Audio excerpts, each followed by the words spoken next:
And welcome back to your revision class. अभी तक हमने पढ़ा था केमिकल इक्विलिब्रियम के बेसिक्स के बारे में, तो चलिए कंटिन्यू करते हैं उसी के साथ। अब हम जो पढ़ेंगे आज का topic that is effect of concentration on rate of reaction.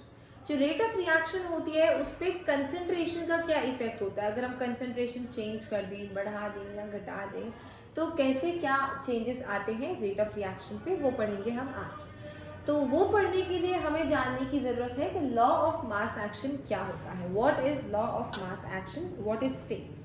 तो याद रखिएगा that law of mass action states that rate of a chemical reaction is directly proportional rate of a chemical reaction is directly proportional to the product of the molar concentration of reactant each raised to the power its concentration। ठीक है, इसका मतलब क्या था, एक example से समझते हैं हम।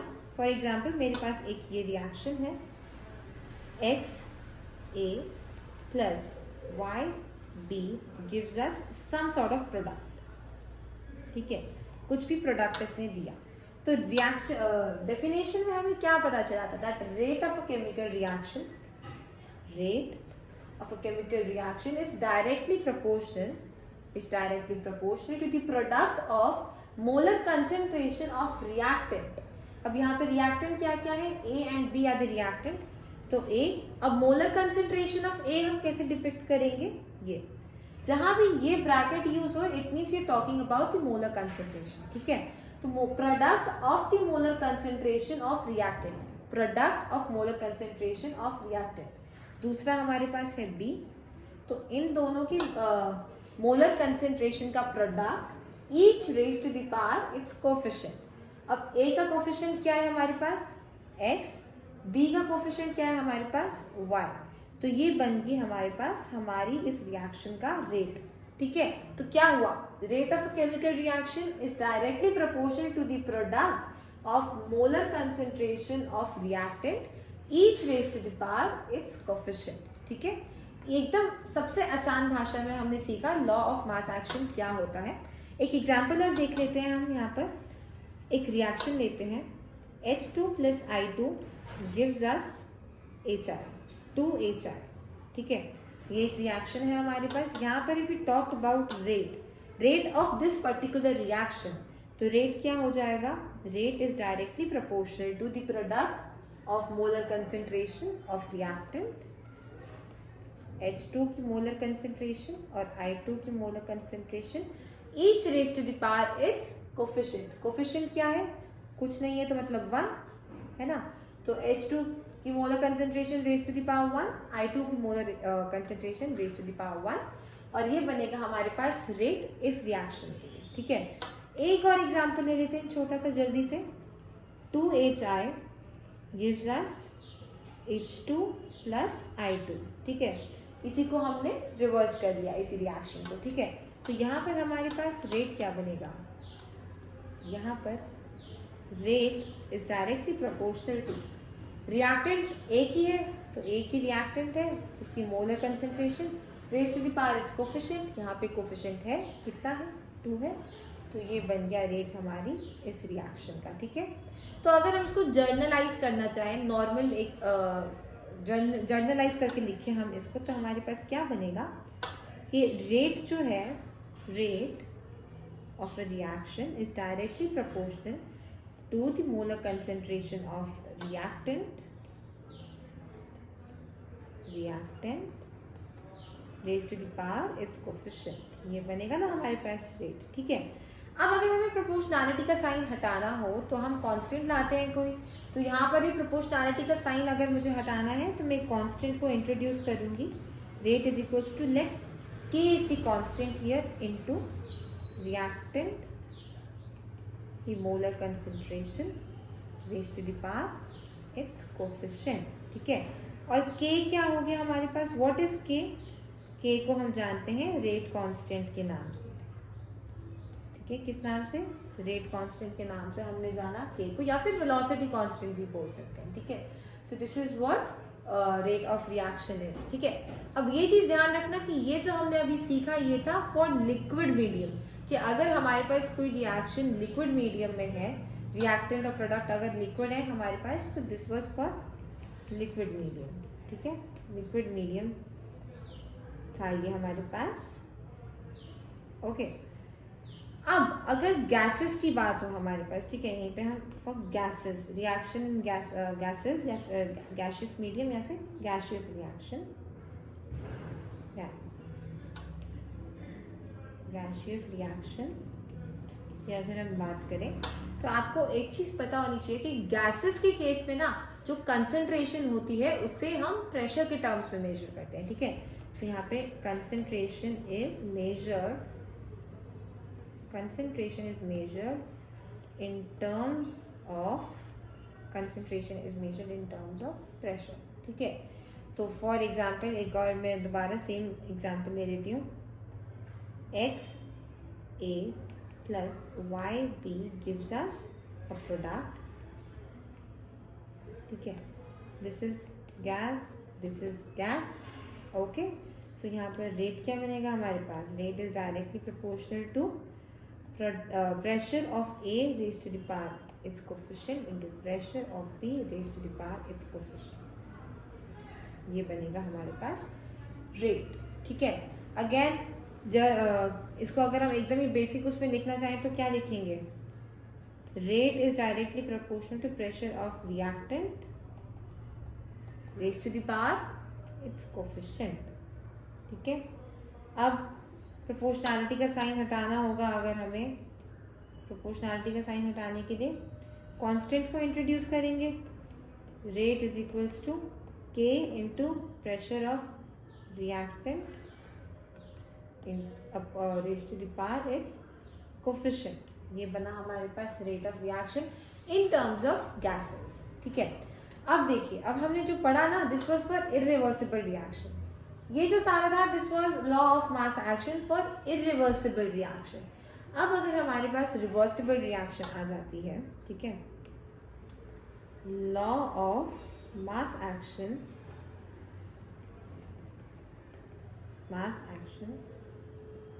ब्रैकेट में फॉर रिवर्सिबल रिएक्शन, तो अब क्या होगा रिवर्सिबल रिएक्शन के लिए लॉ ऑफ मास एक्शन, देखिए again we will take an example, AA plus BB reversible reaction है तो ये वाला साइन आएगा, CC प्लस DD, ठीक है, ये बनी हमारी रिएक्शन एक एग्जांपल के तौर पर। अब फॉर फॉरवर्ड रिएक्शन, ठीक है, अगर हम फॉरवर्ड रिएक्शन की बात करें, for forward reaction rate forward is equals to, पहले प्रोपोर्शनैलिटी का साइन लगा लेते हैं, प्रोपोर्शनैलिटी का साइन, प्रोडक्ट क्या रिएक्टेंट क्या होता है, A and B, A and B, इसका कोफिशिएंट स्मॉल a, इसका coefficient small b, rate of forward reaction, again proportionality का साइन हटाएंगे तो कांस्टेंट आ गया A B, ठीक है, ये बन गया हमारे पास रेट ऑफ फॉरवर्ड रिएक्शन, ठीक है। अब हम बात करेंगे बैकवर्ड रिएक्शन की, फॉर बैकवर्ड रिएक्शन, ठीक है, backward reaction rate backward,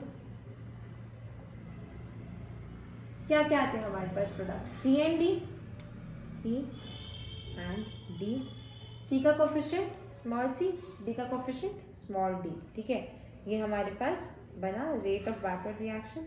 again proportionality का साइन हटाएंगे तो क्या आएगा हमारे पास, is equals to K into C की पावर C D की पावर D, फाइन। अब देखिए रिवर्सिबल रिएक्शन है, मैंने आपको बताया था कि अगर रिएक्शन रिवर्सिबल है तभी इक्विलिब्रियम अटेन हो सकता है, ठीक है। तो now if we talk about equilibrium, at equilibrium हम जानते हैं, क्या जानते हैं, that rate of forward reaction becomes equal to rate of backward reaction, है ना। रेट ऑफ फॉरवर्ड रिएक्शन जो होती है वो रेट ऑफ बैकवर्ड रिएक्शन हो जाती है इक्विलिब्रियम के केस में। तो now as we are talking about equilibrium, तो मैं यहाँ पे कह सकती हूँ ना, rate of forward reaction that is k into a raised to the power a b raised to the power b will be equal to k into c raised to the power c into d raised to the power d. तो यहाँ पर इन दोनों को हमने 1 and 2 late कर दिया, तो using 1 and 2 we can say that k, अब देखिए यहाँ पे k फॉरवर्ड है, ये फॉरवर्ड रिएक्शन, तो मैंने इसको k f बोल दिया, और ये बैकवर्ड रिएक्शन है तो मैंने इसको k b बोल दिया, ठीक है, जस्ट स्पेसिफाइंग दैट।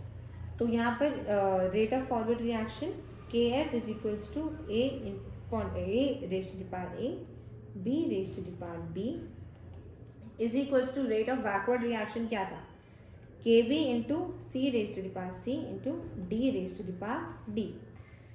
अब क्या करेंगे, के एफ के बी को यहाँ ले आएंगे, इसको पूरे को वहाँ ले जाएंगे, क्रॉस मल्टीप्लाई कर रहे हैं, तो के एफ अपॉन के B will be equal to c raised to the power c d raised to the power d divided by a raised to the power a and b raised to the power b, ठीक है।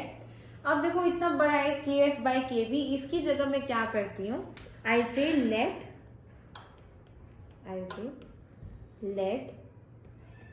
के F upon के B is equals to के सी, मैंने इसको केसी से late कर लिया, ठीक है। तो यहाँ पर केसी क्या है हमारे पास, remember KC is equilibrium constant, ठीक है, केसी इज इक्विलिब्रियम कांस्टेंट, ये चीज आपको पता होनी चाहिए, फाइन। तो यहाँ पे मैं कह सकती हूँ कि KC is equals to C raise to the power C into D raise to the power D upon A raise to the power A into B raise to the power D, ठीक है, ये बन गया हमारे पास के सी। अब देखो सी और डी हमारे पास क्या है, प्रोडक्ट, ए और बी क्या है, रिएक्टेंट। तो जर्नलाइज कर कर अगर लिखना हो हमें, जैसे हमने पहले भी लिखा, तो मैं इसको कह सकती हूँ कि K C is equals to molar concentration of product raise to the power its coefficient upon molar concentration of reactant, या फिर विल टेक इट एन ना लेकर एक्स वाई ले लेते हैं यहाँ पर, है ना, reactant raise to the power its coefficient, ठीक है। तो ये बन गया हमारे पास फाइनल के C is equilibrium constant. And अगर आपसे कोई पूछे कि के सी को डिफाइन कीजिए, तो आप के सी को कैसे डिफाइन कर सकते हो, के सी क्या होगा, तो के सी क्या होगा, इट इज, साथ साथ लिखिए यहाँ पे हम, it is the ratio of, it is the ratio of molar concentration, it is the ratio of molar concentration of product to the molar concentration of reactant raised to the power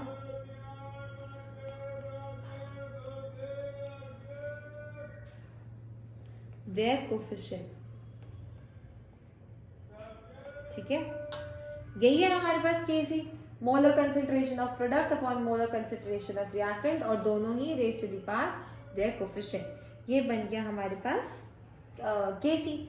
अब ये तो था for liquid medium, है ना, for liquid medium, लेकिन अगर हमको gaseous medium given है, फॉर गैशियस मीडियम क्या बताया था मैंने,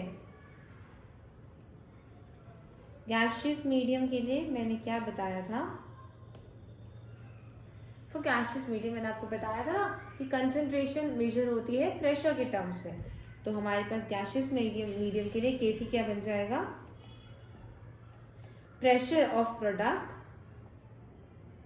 raise to the power its coefficient divided by pressure concentration, I mean pressure upon pressure of reactant raise to the power its coefficient,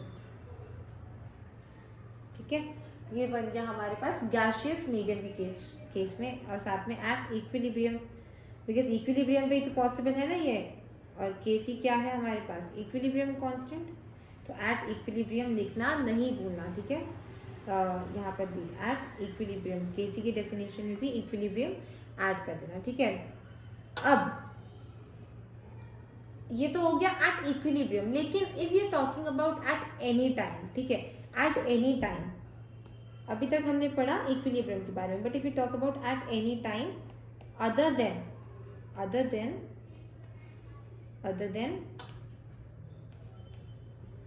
then equilibrium, ठीक है, तो केसी क्या होगा फॉर लिक्विड मीडियम की अगर हम बात करें तो हमारे पास ना केसी नहीं रहेगा, इट विल बिकम क्यूसी, ठीक है, ये चीज ध्यान रखना, it will become Qc equals to again same product raised to the power its coefficient upon reactant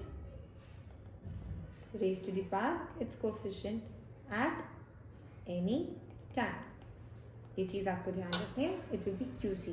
और सिमिलरली फॉर गैस अगर हम बात करें फॉर गैसियस मीडियम, तो QC is equals to pressure of product raised to the power its coefficient upon pressure of reactant raised to the power its coefficient at any time। अब QC क्या है, QC को हम किस नाम से जानते हैं, आपको ये भी पता होना चाहिए, तो ध्यान रखिएगा। QC को हम बोलते हैं concentration coefficient, QC is concentration coefficient and KC was KC was equilibrium constant, ठीक है। तो ये हमने पढ़ा लॉ ऑफ मास एक्शन, ठीक है, for reversible as well as for irreversible reaction and how concentration affects the rate of reaction. तो आज की वीडियो के लिए बस इतना ही, मिलते हैं अगले लेक्चर में, तब तक के लिए ऑल द बेस्ट।